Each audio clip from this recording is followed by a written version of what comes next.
तो मतलब आज अपन पढ़ने जा रहे हैं कैपेसिटेंस इन सीरीज, है ना।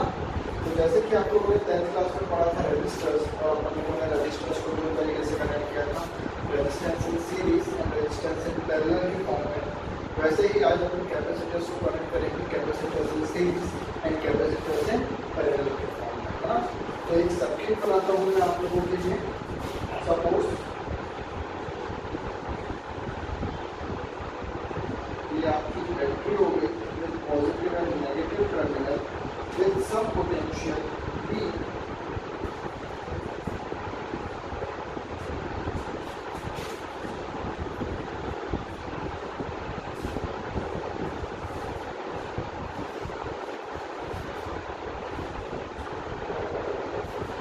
आपके कनेक्ट हो रहे हैं तीन capacitors, that is C1, C2 and C3, है ना।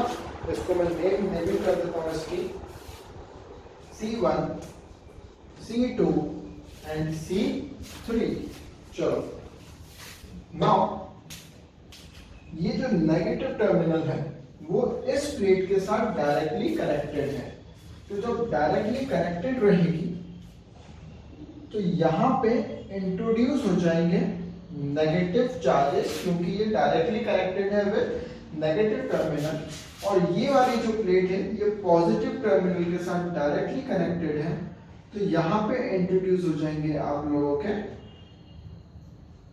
पॉजिटिव चार्जेस, है ना। नाउ ड्यू टू इंडक्शन क्या होगा कि यहाँ पे हो जाएगा आपके पॉजिटिव चार्जेस इंट्रोड्यूस हो जाएंगे ड्यू टू इंडक्शन, और यहाँ पे अगेन ड्यू टू इंडक्शन आपके चार्जेस कनेक्ट हो जाएंगे नेगेटिव चार्जेस। और सिमिलर यही मैनर चलता रहेगा हर कैपेसिटर्स के साथ, है ना। तो ये वाला जो कैपेसिटर है यहाँ पे भी आपके ये क्या हो गए पॉजिटिव चार्जेस जनरेट हो गए, और इस प्लेट पे आपके नेगेटिव चार्जेस जनरेट हो गए, है ना। तो सेम प्लेट पे सेम चार्जेस जनरेटेड है, यहाँ पे नेगेटिव, यहाँ नेगेटिव, यहाँ negative, and first plate will be positive, positive and positive, है ना। तो क्यों ऐसा? क्योंकि ये प्लेट डायरेक्टली पॉजिटिव टर्मिनल के साथ कनेक्टेड है और ये प्लेट डायरेक्टली नेगेटिव टर्मिनल के साथ कनेक्टेड है। चलो आप लोगों को देखने को मिलेगा कि ये जो दो प्लेट्स हैं जो मैं मार्क कर रहा हूं, ये दो plates neither it is connected by positive terminal nor it is connected with negative terminal. ना ही ये पॉजिटिव टर्मिनल के साथ कनेक्टेड है और ना ही ये नेगेटिव टर्मिनल के साथ कनेक्टेड है डायरेक्टली, है ना। ये आइसोलेटेड प्लेट्स हैं इनका, तो इनको अपन नाम देते हैं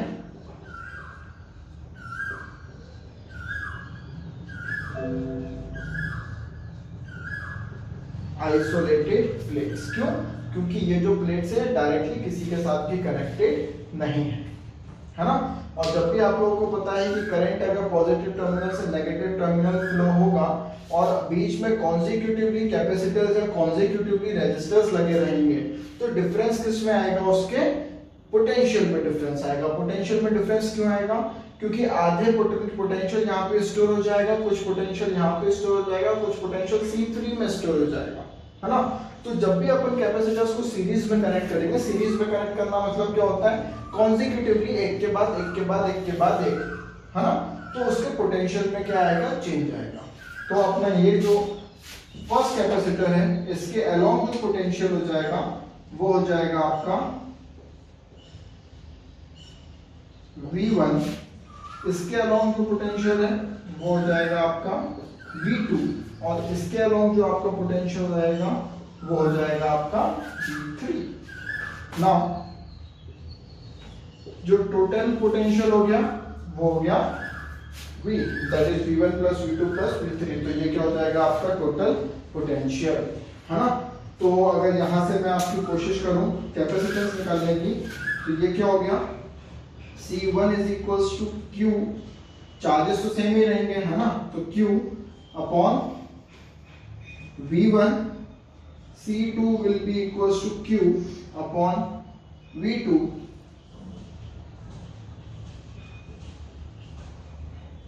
C3 is equals to Q upon V3. We will mark it as equation number 1, 2 and equation number 3, है ना। चलो तो यहां से आप V1 की वैल्यू भी निकाल सकते हो। V1 की वैल्यू क्या हो जाएगी, Q/C1। चलो अगर मैं आप लोगों से बात करूं कि what is total capacitance for capacitance in series, तो कैसे करेंगे अपन करेंगे total capacitance will be given by first of all जो पोटेंशियल है V V1 plus V2 plus V3, total potential ऐसे निकलेगा V का, तो V1 plus V2 plus V3 will give you total potential V, है ना। यहाँ से आप क्या निकाल सकते हो, अच्छा इसका टोटल पोटेंशियल क्या होगा वो भी मैं आपको बता देता हूँ। Total potential will be C is equals to Q upon V, total charge upon total potential will give you total capacitance, है ना। तो V is equals to V1 plus V2 plus V3। Now V की values मैं यहाँ से substitute करता हूँ, तो हो जाएगा Q upon C will be equals to Q upon C1 plus Q upon C2 plus Q upon C3, है ना। तो चलिए मैं Q कॉमन भी ले लेता हूँ, तो ये हो गया 1 upon C will be equals to 1 upon C1 plus 1 upon C2 plus 1 upon C3 by taking Q common, क्योंकि Q में कोई भी चेंज नहीं आ रहा है। तो ये Q से Q कैंसिल होता है एंड एट लास्ट आपकी जो इक्वेशन बन जाती है वो बन जाती है 1 upon C is equals to 1 upon C1 plus 1 upon C2 plus 1 upon C3। This is your final equation for capacitance in series, है ना। सीरीज में आपके कैपेसिटर्स जो है कॉन्सेक्यूटिवली एक के बाद एक के बाद एक के बाद एक कनेक्टेड रहेंगे। तो उस तरीके से अपन ने इसका कैपेसिटेंस इन सीरीज का जो फॉर्मूला ड्राइव किया है that is 1 upon C is equals to 1 upon C1 plus 1 upon C2 plus 1 upon C3। इसी से आप अपने नोट्स में डेरिवेशन भी लिख सकते हैं।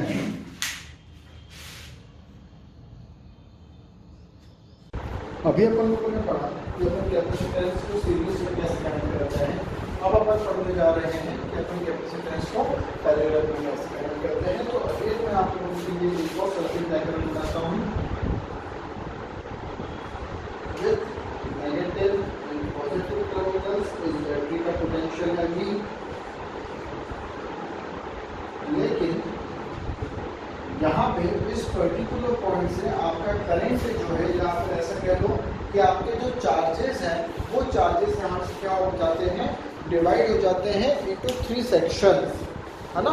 तो यहाँ से आपका जो करंट है वो 3 सेक्शंस में डिवाइड हो जाता है। तो suppose this will be your first capacitor, this will be your next capacitor and this will be your last capacitor, है ना। There will be your 3 capacitors.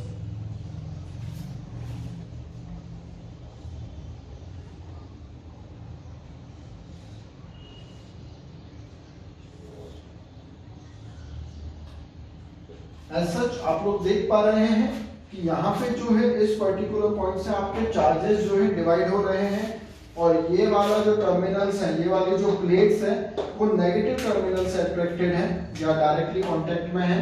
तो यहाँ पे आ जाएंगे सब जगह नेगेटिवली चार्जेस, और यहाँ पे आ जाएंगे आपके सारे के सारे क्या, पॉजिटिव चार्जेस, हाँ। उसके बाद ये वाली जो प्लेट है ये हो गई आपकी -Q1, ये वाली प्लेट हो जाएगी -Q2, ये वाली हो जाएगी -Q3, और ये हो जाएगा आपका +Q1 +Q2 +Q3, है ना। तो क्योंकि यहाँ पॉजिटिव चार्जेस है इसलिए +Q1 Q2 Q3 नाम दिया, और यहाँ पे नेगेटिव चार्जेस है तो मैंने -Q1 -Q2 -Q3 नाम दिया, है ना। तो और ऐसा क्यों हुआ, क्योंकि ये प्लेट जो है डायरेक्टली कांटेक्ट है किससे, नेगेटिव टर्मिनल से, और ये वाली प्लेट जो है वो डायरेक्टली कांटेक्ट किससे है, पॉजिटिव टर्मिनल से, ठीक। Obviously current will flow from positive terminal to negative terminal, लेकिन इस पर्टिकुलर पॉइंट से करंट क्या हो रहा है, 3 सेक्शंस में डिवाइड हो रहा है।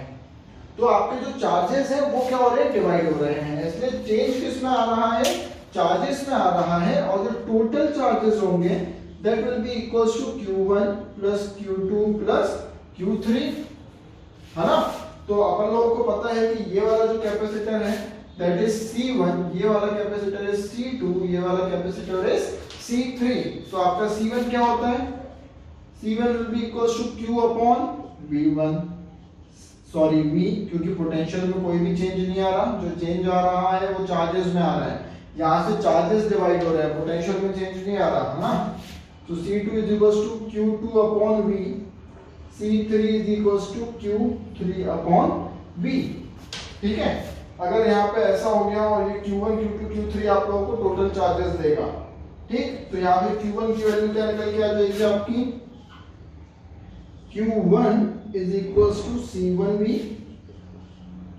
Q2 will be equals to C2V and Q3 will be equals to C3V, है ना। चलो, तो ये आपकी वैल्यूज आ गई Q1, Q2 और Q3 की, और जो टोटल Q रहेगा वो टोटल Q रहेगा C into V, total capacitance multiply by total potential. इस पर्टिकुलर पॉइंट से आपके चार्जेस 3 सेक्शंस में डिवाइड हो रहे हैं। तो आई एम अगेन सेइंग कि जो डिफरेंस आ रहा है वो पोटेंशियल में नहीं आ रहा, वो चलो, है ना। तो मैं फिर से कह रहा हूँ कि जो चार्जेस हैं यहाँ इस पर्टिकुलर पॉइंट से डिवाइड हो रहे हैं, और डिवाइड होने के कारण से जो डिफरेंस आ रहा है वो उसके चार्जेस में डिफरेंस आएगा, उसके पोटेंशियल में डिफरेंस नहीं आएगा। तो यहाँ पे जो टोटल चार्ज है that is given by total capacitance multiplied by total potential, and marking it as equation number 1, 2 and 3, we will put the values of equation number 1, 2 and 3 in equation number 4. So let's see. On putting the values of equation number 1, 2 and 3 in equation number 4, we will get what's equation number 4. Equation number 4 is Q is equals to Q1 plus Q2 plus Q3. Now we will put values of Q, that is C upon V will be equals to, sorry, C into V will be equals to C1V plus C2V plus C3V, है ना। यहाँ potential में यहाँ पे कहीं पे भी change नहीं आ रहा है, इसलिए अपन पोटेंशियल को बाहर ले लेते हैं C, एंड यहाँ पे कॉमन लेते हैं potential C1 plus C2 plus C3 and V। तो पोटेंशियल में चेंज नहीं आ रहा है, इस पर्टिकुलर पॉइंट से चार्जेस आपके डिवाइड हो रहे हैं 3 सेक्शंस में। तो यहाँ से V और V आपका कैंसिल होता है, और जो आपका टोटल कैपेसिटेंस आ जाएगा वो आ जाएगा C is equals to C1 plus C2 plus C3, and this total capacitance is for parallel connection। तो आप लोगों को बहुत अच्छे से क्लियर हुआ होगा कि यहाँ पे क्या हुआ था, जब अपन रेजिस्टर्स को सीरीज और पैरेलल में कनेक्ट करते हैं तो सीरीज में total resistance is R is equals to R1 plus R2 plus R3, लेकिन रेजिस्टर्स से पूरा का पूरा फंक्शनिंग कैपेसिटर्स की अपोजिट रहती है। तो कैपेसिटर्स इन सीरीज का जो फॉर्मूला होता है that is 1 upon C is equals to 1 upon C1 plus 1 upon C2 plus 1 upon C3 and it goes on। वहीं पे आप लोगों को पता चलेगा कि रेजिस्टेंस इन सीरीज मैक्सिमम होता है, लेकिन कैपेसिटर्स इन सीरीज मिनिमम होगा, है ना, क्योंकि 1 upon है। नाउ कैपेसिटर्स इन पैरेलल में अपना जो फॉर्मूला निकल के आया है that is C is equals to C1 plus C2 plus C3 and it will go on। लेकिन वहीं पे रेजिस्टेंस इन पैरेलल का फॉर्मूला क्या होता था, 1 upon R1 is equals to 1 upon R2 plus 1 upon R3। तो resistance in parallel is minimum, लेकिन capacitors in parallel is maximum, है ना। तो ये है आपका सीरीज ऑफ पैरेलल का डेरिवेशन फॉर्मूला आप लोगों के सामने आ चुका है। इसके बेसिस पे कुछ क्वेश्चंस अपन लोग ट्राई करेंगे, 1 या 2 न्यूमेरिकल्स में आप लोगों के लिए सैंपल अभी करा रहा हूं। इसके बाद कुछ न्यूमेरिकल्स आप लोग अपने घर पे प्रैक्टिस करेंगे मेरी असाइनमेंट शीट के थ्रू, है ना। तो just have a look on it.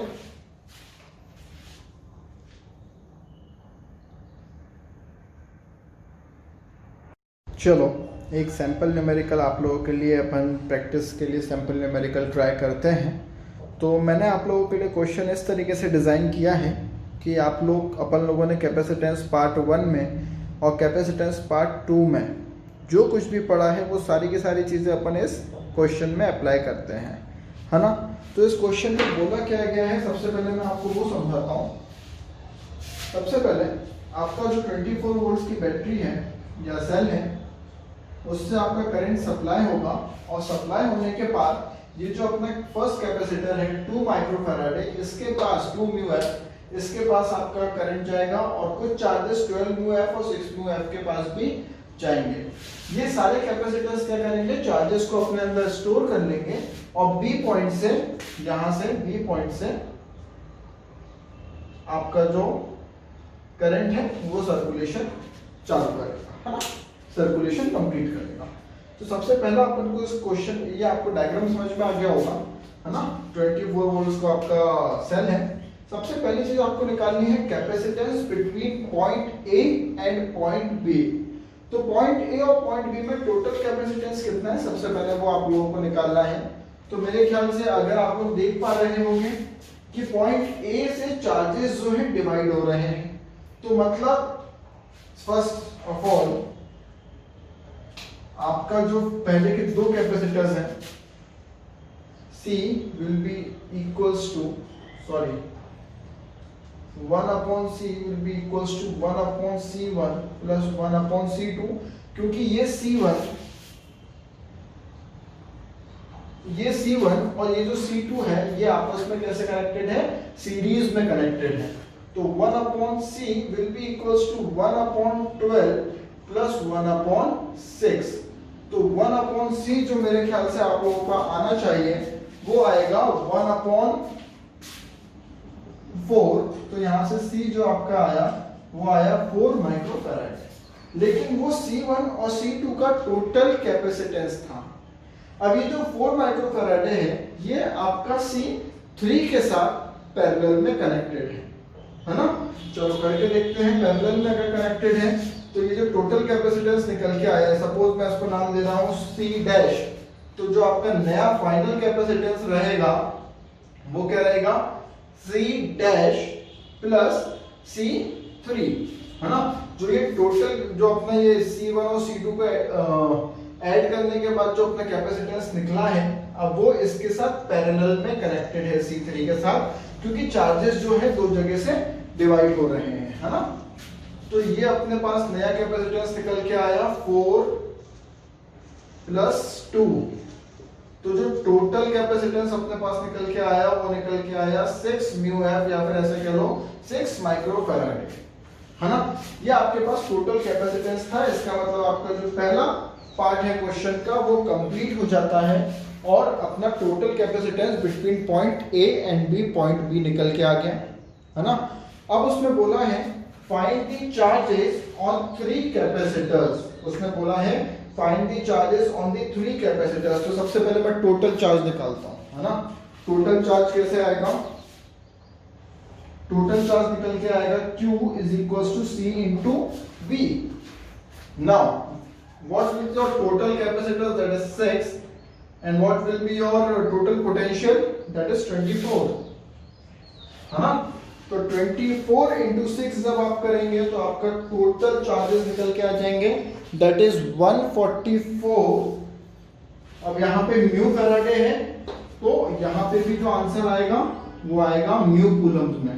तो टोटल चार्ज आ गया 144 म्यू कूलम।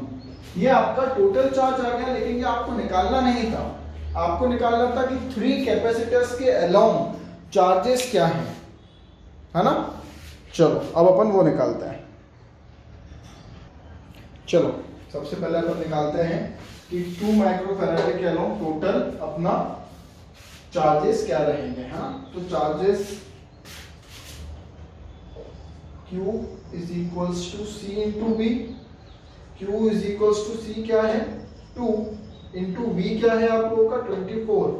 पोटेंशियल तो चार्जेस यहाँ से जब डिवाइड हो रहे हैं तो पोटेंशियल में तो कोई चेंज आएगा ही नहीं, तो पोटेंशियल वैसे का वैसे ही। तो आपका Q जो आ गया वो आ गया 48 म्यू कूलम, और ये जो 48 म्यू कूलम है ये 48 म्यू कूलम है ऑन चार्ज ऑन C3। ये आया है ऑन C3, है ना। अब आपको along C1 and along C2 भी आप लोगों को निकालना है, तो वो भी आप लोग बहुत इजीली निकाल सकते हैं। कैसे, कि जब पैरेलल में कनेक्टेड है तो यहाँ से आपके चार्जेस जो है डिवाइड हो जाएंगे, कुछ चार्जेस इधर कुछ चार्जेस इधर, है ना। तो अपने जो टोटल चार्जेस आए थे वो टोटल चार्जेस कितने आए थे जो इस पूरे के पूरे कैपेसिटर में थे, वो थे 144। अब यहां से चार्जेस डिवाइड हो गए तो कुछ चार्जेस जो नीचे गए हैं वो कितने गए हैं 48। तो 144 में से अगर आप 48 को सब्ट्रैक्ट कर देंगे तो आपके पास आंसर आ जाएगा 96 म्यू कूलम। ये जो आपका आंसर है, ये चार्ज ये ऑन C1 भी यही रहेगा, ऑन C2 भी यही रहेगा। क्यों, ध्यान से समझना, समझा रहा हूं। C1 और C2 जो है आपस में सीरीज में कनेक्टेड है, तो यहाँ पे पोटेंशियल में चेंज आएगा, चार्जेस में चेंज नहीं आएगा। तो C1 और C2 के चार्जेस मैंने माइनस करके निकाल लिए। 2 माइक्रोफैराडे के अलोंग आपका जो चार्जेस है उसमें चेंज आएगा। क्यों, क्योंकि यहां से चार्जेस डिवाइड हो गए हैं, पोटेंशियल सेम 24 वोल्ट्स ही रहेगा, है ना। तो इसके अलावा मैंने सेम पोटेंशियल के अलावा 48 म्यू कूलम निकाल लिया। इसका मतलब C3 के पास 48 जा रहा है और टोटल के पास कितना चार्ज है, टोटल के पास है 144। तो 144 माइनस 48 में क्या आ गया, 96 म्यू कूलम आया। और वही 96 म्यू कूलम C1 के पास भी रहेगा और वही 96 कूलम C2 के पास भी रहेगा। तो ये आपने क्या निकाल दिया, ये अपन लोगों ने निकाल दिया find the charges on 3 capacitors. तीनों कैपेसिटर के अलावा अपन ने चार्जेस इजीली निकाल दिए, है ना। चलो अब अपन क्वेश्चन का थर्ड पार्ट करते हैं। थर्ड पार्ट में बोला गया है taking the potential at point B to be zero. Point B में जो है वो पोटेंशियल जीरो हो गया है। इसका मतलब जितने भी चार्जेस हैं वो C1, C2 और C3 में स्टोर हो गए हैं, है ना। तो find the potential at point D। Point D के बाद C2 आ रहा है, मतलब 6 म्यू फैराडे आ रहा है। तो पॉइंट D पे अपन को क्या निकालना है, पोटेंशियल निकालना है। तो कैसे निकालते हैं अपन पोटेंशियल, अपना कैपेसिटेंस का फॉर्मूला होता है Q अपॉन B, है ना।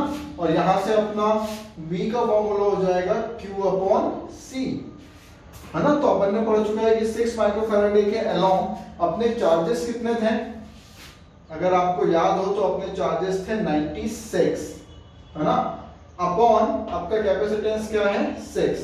तो ये आपको पोटेंशियल दे देगा, है ना। ये पोटेंशियल आपको निकाल के देगा 16 वोल्ट्स।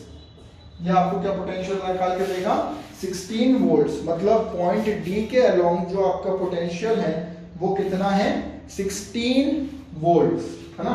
ये 96 आपका क्या हो जाएगा, म्यू कूलम हो जाएगा, ये म्यू फैराडे हो जाएगा। चलो तो ये 16 वोल्ट आया, कब आया, जब आपका जो पॉइंट बी है उस पे आपका पोटेंशियल क्या है जीरो। जीरो कैसे हो गया, क्योंकि वहां पे 16 वोल्ट चार्जेस, 16 वोल्ट का पोटेंशियल है।